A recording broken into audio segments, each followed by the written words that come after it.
Hey guys, working on a 2017 Hyundai Elantra. This is a push start car. I'm gonna go ahead and show you how to reset the mileage. Sorry, 1 second. Pop the hood open for one of my guys.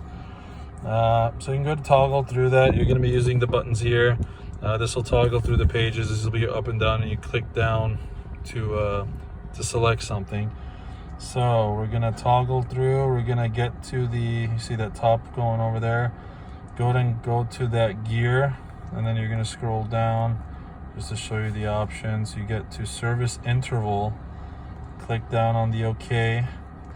Now this one's already reset, but you can kind of mess with the month's mileage. Let's say the months, we can switch to 4 months. And then once you switch it over, that'll actually go ahead and reset everything, and then click save interval, and then you're good to go. Thank you guys.